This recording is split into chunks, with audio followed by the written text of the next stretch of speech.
Which neurodivergent traits do you personally identify with? And then kind of a second part of that question is, how does that influence your psychological practice that you have? Okay.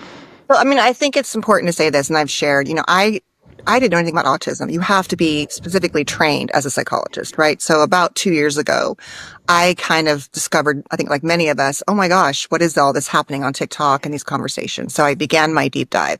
And little by little, I was like, oh, that sounds relatable. That's me, right? But I would say that, and now where I sit, it's sort of like, okay, I cannot deny it. I look at my family, my kids, those things. But for me, I think it was the social communication challenges, feeling like an alien, like I'm faking it, or, I'm doing all the things. Certainly friendship issues and my raging sensory sensitivities. Yes. Huge. And then one I recently discovered, I didn't discover this, but I mean, the research was that, rumination can be a form of repetitive behavior for autistic people, and especially among women. And oh my God, my whole life, I've always said, I feel too much and I think too much. I'm a ruminator for sure. Yes. Yeah. And then just like the raging anxiety. So, I mean, there are little nuances to having routine for sure. But I think those are the places that really started to pique my interest and say, oh my gosh, maybe this isn't all trauma. So did you start, I'm guessing, doing deeper dives into those topics that you then started teaching about as well, along with your practice? Yes, I started researching, but very early on, a lot of people said to me, hey, yeah, you're not going to find a lot of research on this. You're going to have to go watch autistic creators. Make sure you do that.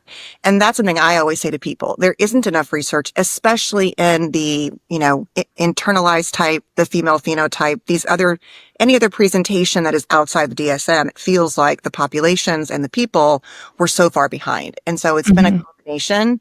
Today, I just found an article on narcissism and autism from 2024. So it's like interesting talking about, well, we can get to that later, but there's still so much there. So that's kind of what I did. I kept like finding a topic, and then I would look at everybody's stuff, and I would try to write it. Then I would look around at my practice, which has become more likely, autistic over time. People have reached out to me since I started talking about this. So that's one thing I really love about the neurodivergent creators learning that way, because I feel like, generally speaking, we have this draw towards authenticity, and a lot of us, we don't want to put anything out in the world until we have done that research and then compare it to our lived experience, and then more research and then lived experience. And that sounds kind of similar to your approach, which I think is why I gravitate towards your stuff as well. So. Yeah, I think that's the most powerful I always say, like, we're on a journey. There are things that I might say today that next year we might say, no, that's not accurate. Like, I don't like this idea of saying this is the one version of this anything in the mental health world. I think we have to make space for what we don't yet know. Oh, I love that.